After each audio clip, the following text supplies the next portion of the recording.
जीवन की प्रकृति का ज्ञान, the wisdom of life's nature. बहुत समय पहले गौतम बुद्ध ने एक दिन अपने शिष्यों को इकट्ठा किया और एक नगर में एक जंगल में चले गए। जंगल का माहौल शांत था और यहाँ के पेड़ पौधे बहुत सुंदर थे। जंगल में घूमते घूमते उन्होंने एक सबसे ऊंचा पेड़ देखा।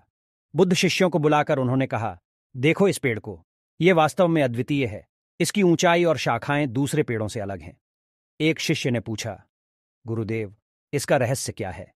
बुद्ध हंसते हुए बोले, यह पेड़ अपनी प्रकृति का ज्ञान रखता है। यह जानता है कि सभी पेड़ पौधे एक दूसरे से अलग हैं और उनकी प्रकृति भी अलग अलग है। फिर उन्होंने जमीन की ओर इशारा किया और कहा, देखो इन फूलों को, ये भी अपनी प्रकृति को स्वीकार करते हैं। हर फूल अपनी अद्वितीय खुशबू लाता है और वह खुशबू जब एक साथ मिलती है तो जंगल का वातावरण सुंदर हो जाता है। फिर बुद्ध ने एक नदी की ओर इशारा किया और कहा, देखो इस नदी को, ये जानती है कि उसका धारा निरंतर बदलता रहता है, लेकिन वह इसे स्वीकार करती है और अपने नियमों के अनुसार बहती रहती है। बुद्ध शिष्यों को देखते हुए जारी रखते हुए बोले, हमें भी अपनी प्रकृति को स्वीकार करना चाहिए। हम सभी व्यक्तित्व और क्षमताओं में अद्वितीय हैं। हमारे योग्यताओं का तुलनात्मक मूल्यांकन नहीं होना चाहिए।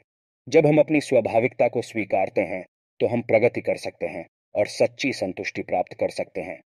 इस कथा के द्वारा बुद्ध ने अपने शिष्यों को जीवन की प्रकृति का महत्व और अपनी स्वाभाविक अद्वितीयता को स्वीकारने की प्रेरणा दी।